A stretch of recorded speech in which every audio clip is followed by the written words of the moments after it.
Good evening বন্ধুরা, আমি রুম্পা সব দিনের মতো আজও চলে এসেছি রুম্পাস হেলদি ফুড চ্যানেলে।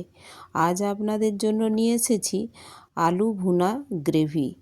আর এটা রুটি বা গরম ভাত যারই সাথে খাবেন খুব ভালো লাগে, নান সবের সাথেই খুব ভালো লাগে। তার জন্য কয়েকটি আলু আমি ডুমো ডুমো করে কেটে নিয়েছি, আর নিয়েছি টক দই, হলুদ, সরষের তেল, ফোড়নে নিয়েছি কালো জিরে, লঙ্কা, তেজপাতা, লবণ। আর এইখানে গ্রেভি বানানোর জন্য নিয়েছি রসুন আদা পেস্ট, টমেটো কুচি, ক্যাপসিকাম কুচি, পেঁয়াজ কুচি, কয়েকটি চেরা কাঁচা লঙ্কা। আর গার্নিশিংয়ের জন্য নিয়েছি ঝুরি ঝুরি করে ক্যাপসিকাম কুচি আর পেঁয়াজ কুচি। এটা আমি একটু ড্রাই করে ভেজে তুলে নেব। এখন আমি কড়াই বসিয়ে দিলাম, আর কড়াইয়ের মধ্যে দিয়ে দিলাম সরষের তেল।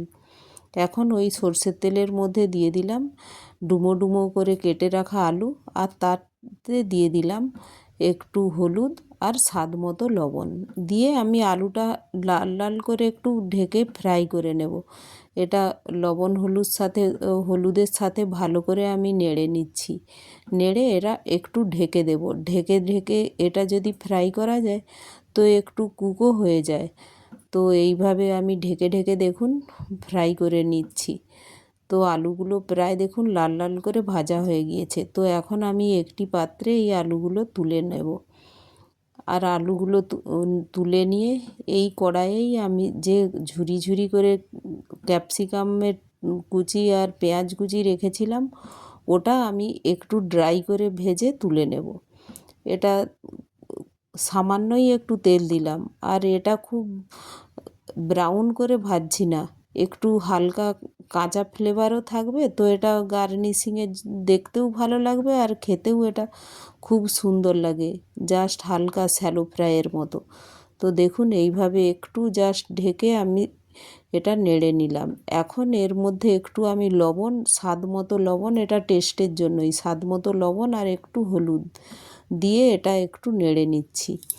একটু জাস্ট এটা দিয়ে ঢেকে নেব, তো একটু সবজিটা নরমও হয়ে যাবে আর ফ্লেভারটাও একটু ভালো আসবে। তো জাস্ট এইভাবে একটু দিয়ে নাড়াচাড়া করে একটু হালকা করে আমি ঢেকে দিচ্ছি জাস্ট 1-2 মিনিটের জন্য। খুব স্লো গ্যাসে করছি, দেখুন একদম স্লো গ্যাসে রেখে যতটা কম সম্ভব স্লো গ্যাস করেই আমি এটা নেড়ে নিচ্ছি। এইভাবে দেখুন এটা আমার হয়ে গিয়েছে। তো এটা আমি একটি পাত্রে তুলে নেব। এটা ইউজ করব না, এটা লাস্টে আমার সবজিটা যখন বানানো হয়ে যাবে, ধনেপাতা যেভাবে ইউজ করে আমি সেভাবে এটা ইউজ করব। এখন ওই কড়াইয়ের মধ্যেই দিয়ে দিলাম আরও একটু সরষের তেল, দিয়ে দিলাম ফোড়নে, দিয়ে দিলাম কালো জিরে, লঙ্কা আর তেজপাতা। তার মধ্যে দিয়ে দিলাম কুচানো পেঁয়াজটা দিয়ে আমি নাড়াচাড়া করে এটা পেঁয়াজটা আমি লাল লাল করে ভেজে নিচ্ছি, হালকা ব্রাউন করে ভেজে নেব। আর এখন পেঁয়াজের মধ্যে দিয়ে দিলাম স্বাদ মতো লবণ আর হলুদ, যাতে পেঁয়াজটা তাড়াতাড়ি একটু সফট হয়ে যায় আর গলেও যায়, তাড়াতাড়ি কুকও হয়ে যাবে। তো দেখুন পেঁয়াজটা প্রায় লাইট ব্রাউন হয়ে গিয়েছে। তো এখন এর মধ্যে দিয়ে দিলাম যে রসুন আদা পেস্ট নিয়েছিলাম, দেখুন খুব 1 টিস্পুনই নিয়েছি রসুন আদা পেস্ট। তো এটা দিয়ে ভালো করে নাড়াচাড়া করে একটু ঢেকে ঢেকে আমি মশলাটা কষে নিচ্ছি। ঢেকে করলে মশলাটা তাড়াতাড়ি গলেও যায় আর কুকও তাড়াতাড়ি হয়ে যায়। যেহেতু এটা ভুনা রেসিপিটি, তো এটা এইভাবেই ঢেকে ঢেকে ফ্রাই করে করে আমি গ্রেভিটা বানিয়ে নেব। দেখুন তার মধ্যে দিয়ে দিলাম রসুন আদাটা প্রায় ভাজা ভাজা হয়ে এসেছে। এখন এর উপরে দিয়ে দিলাম কুচিয়ে রাখা টমেটো আর ক্যাপসিকাম কুচি, আর চেরা কাঁচা লঙ্কাগুলোও দিয়েছি। এতে আপনারা কাশ্মীরি রেড চিলি পাউডারও ইউজ করতে পারেন। আমি এটা এখন গরমের জন্য Kashmiri red chilli powder use করি না। আপনারা ইউজ করবেন তো কালারটা আরও রেড রেড আসবে, দেখতেও সুন্দর হবে। তো আমি পুরোটাই কাঁচা লঙ্কা দিয়েই বানাচ্ছি। দেখুন মশলাটা প্রায় একটু হয়ে হয়ে এসেছে, তো আরও একটু বাকি আছে। আমি আরেকবার ঢেকে এটা মশলাটা কষে নেব। দেখুন ঢাকার ফলে এ থেকে ময়েশ্চারও বেরিয়ে গিয়েছে টমেটো থেকে, ক্যাপসিকাম থেকে। তো মশলাটা দেখুন প্রায় ওর ময়েশ্চারেই কষা হয়ে গিয়েছে। তো এখন এর মধ্যে দিয়ে দিলাম টক দইটা। টক দই দিয়ে আরও একটু নাড়াচাড়া করে এটা ঢেকে কষে নেব।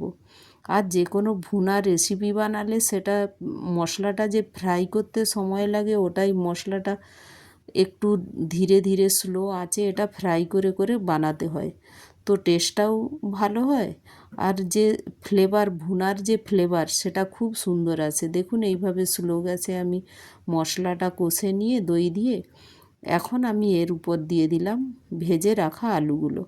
আলুগুলো দিয়ে আবার একটু আমি ভালো করে মশলার সাথে কষিয়ে এটা একটু ঢেকে দেব। এটা আলুতে ফ্লেভারটা ভালোভাবে আসে, আলুর ফ্লেভারটা। তো এইভাবে দেখুন ঢেকে আমি একটু জাস্ট ঢেকে একটু মশলার সাথে কষতে দিলাম। তো এখন এইভাবে আমার প্রায় হয়ে এসেছে। তো এখন এর মধ্যে আমি দিয়ে দেব জল। আর জলটা আমি হালকা গরম করে নিয়েছি। দেখুন এটা যেহেতু সব কিছু ফ্রাই করা হয়েছে, তো একটু গরম জলই দিয়ে দিলাম। একটু গ্রেভি গ্রেভি থাকবে, তো তাই এই পরিমাণে জল দিয়ে আমি এটা কুক করে নিচ্ছি। আর প্রায় দেখুন আলুগুলো প্রায় কুক হয়ে গিয়েছে, আলুগুলো বয়েল হয়ে গিয়েছে। তো এই সময় আমি এটা নাড়াচাড়া করে দু একটা আলু এর মধ্যে খুন্তির সাহায্যে করে এর মধ্যে দিয়ে দেব। যে ক্যাপসিকাম আর পেঁয়াজ ঝুরি ঝুরি করে ওটা ফ্রাই করে রেখেছিলাম, ওটা এর উপরে জাস্ট এইভাবে ছড়িয়ে দেব। এটা গার্নিশিংয়ের জন্য, এটা দেখতেও ভালো লাগে আর খেতেও ভালো লাগে। যেহেতু হালকা লবণ দিয়ে একটু সল্টেড সল্টেড লাগে সবজির সাথে, তো খুব সুন্দরও খেতেও হয় আর দেখতেও ভালো লাগে। দেখুন এইভাবে ধনেপাতার পরিবর্তে এটা দিয়ে আমি এটা ঢেকে দেব। ঢেকে আমি গ্যাসটা বন্ধ করে দেবো। আমার রান্নাটা কমপ্লিট। তো এখন আমি গ্যাসটা বন্ধ করে দিলাম। দেখুন 2-3 মিনিট ওয়েট করার পরে সবজিটার কালারটা দেখুন কত সুন্দর হয়েছে, আর দেখতেও খুব সুন্দর হয়েছে। অবশ্যই একবার বানাবেন, এটা রুটি, গরম ভাত সবের সাথেই আপনারা খেতে পারবেন। তো রেসিপিটি ভালো লাগলে একটি লাইক, শেয়ার ও সাবস্ক্রাইবও করে দেবেন। Thank you.